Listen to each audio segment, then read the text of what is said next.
வணக்கம். I am doctor Kannadevi, BSMS MD Siddha. இதில் நம்ம என்ன பார்க்க போகிறோம்னா, நம்ம பயன்படுத்தக்கூடிய கேஸ்டர் ஆயில். அந்த கேஸ்டர் ஆயில் வந்துட்டு நம்ம எல்லாத்துக்குமே பயன்படுத்தலாம்.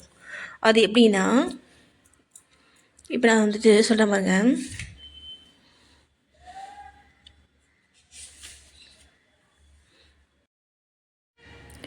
இந்த கேஸ்டர் ஆயில் வந்துட்டு ரெண்டு விதமாக நமக்கு வந்து கிடைக்கிது. ஒன்று வந்து பார்த்திங்கன்னா, நம்ம சமையலுக்கு பயன்படுத்தக்கூடிய ஆமணக்கு எண்ணெய் அப்படின்னு கிடைக்கிது. அப்புறம் பார்த்திங்கன்னா, விளக்கு ஏற்றுறதுக்கு பயன்படுத்தக்கூடிய விளக்கெண்ணெய் அப்படின்னு கிடைக்கிது இல்லைங்களா. இப்போது நம்ம சமையலுக்கு பயன்படுத்தக்கூடிய ஆயில் நான் மேலே போட்டிருக்கேன் பாருங்கள். அதே மாதிரி தான் இருக்கும். இதுவே பார்த்திங்கன்னா, ரொம்ப பழுப்பாக, ரொம்ப கலர் பழுப்பாக இருக்குது அப்படின்னா, அதுதான் பார்த்திங்கன்னா விளக்கெண்ணெய். இப்போது நம்ம இந்த கேஸ்டர் ஆயிலை நம்ம உள்ளுக்கு நம்ம தரலாம்.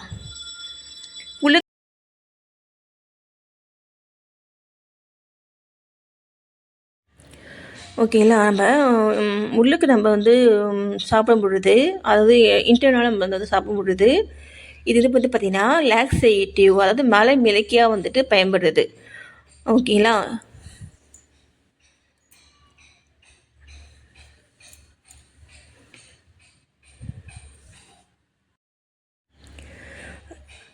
தேரையர் காவியம் அப்படிங்கிற புக்கில் என்ன சொல்லியிருக்காங்கன்னா, ஆமணக்கு எண்ணெயோ உண்மையாக உடலுக்கு மிகுந்த நன்மையை கொடுக்கக்கூடியதாகும் அப்படின்னு சொல்லியிருக்காங்க.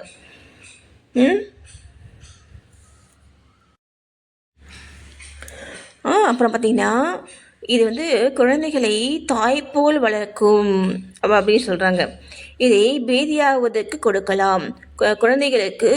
குழந்தைகளுக்கும் பிள்ளை பெற்ற பெண்களுக்கும் வயது கழிய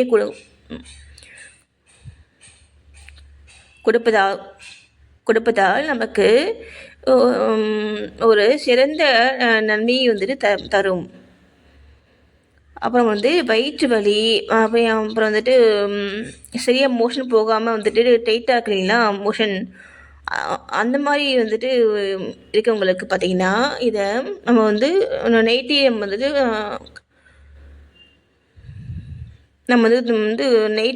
நைட்டி இதை நம்ம கொடுத்து அந்த மோஷன் ஃப்ரீயாக போகிறதுக்கு நம்ம வழி செய்யலாம். ஓகேங்களா. இது பார்த்திங்கன்னா கை குழந்தை, அதே மாதிரி கிழ வயதுடையோர், அப்புறம் பார்த்திங்கன்னா சூழ் கொண்டவர்கள், அப்புறம் பிள்ளை பெற்றவர்கள், அப்புறம் பார்த்திங்கன்னா டிசென்ட்ரி, அதாவது சீத குருதி பேதியால் வருந்துபவர் ஆகிய எல்லாருக்கும் அச்சமின்றி தரலாம் அப்படி சொல்கிறாங்க.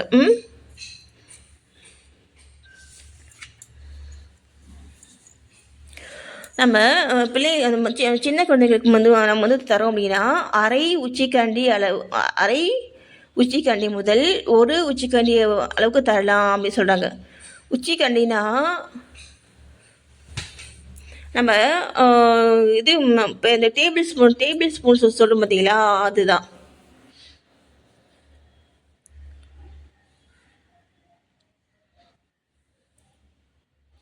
எருக்கட்டு உள்ளவர்கள் சிற்றாமணக்கு எண்ணெயை இருவாயின் உட்புறத்தில் தடவி வர இலகி வெளிப்படும் சொல்கிறாங்க. நம்ம சின்ன ரொம்ப சின்ன குழந்தைகளுக்கு அதுங்க மோஷன் போகிற இடத்துல தடவணும் அப்படின்னா மோஷன் ஃப்ரீயாக போயிருங்க. சின்ன குழந்தைங்க, ரொம்ப சின்ன குழந்தைங்க.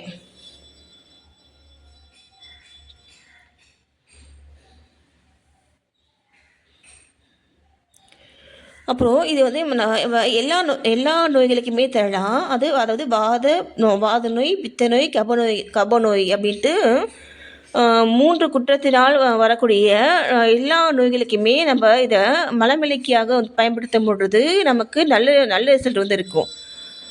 அது எப்படி அப்படின்னா, இப்போது வாத நோய்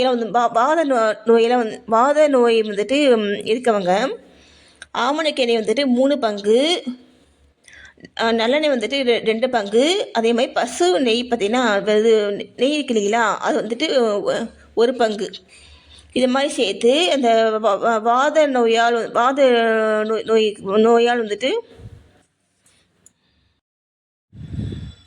வாத நோய் இருக்கவங்க இந்த மாதிரி வந்துட்டு பயன்படுத்தணும். அதே மாதிரி பித்த நோய் வந்துட்டு இருக்கவங்க ஆமணக்கு எண்ணெய் வந்துட்டு 2 பங்கு, நல்லெண்ணெய் வந்துட்டு 1 பங்கு, பசு நெய் வந்து பார்த்திங்கன்னா 3 பங்கு. ஓகேங்களா?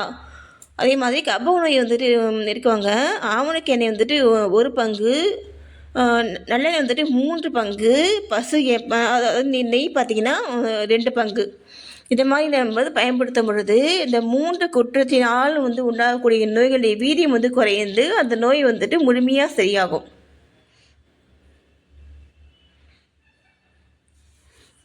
நன்றி.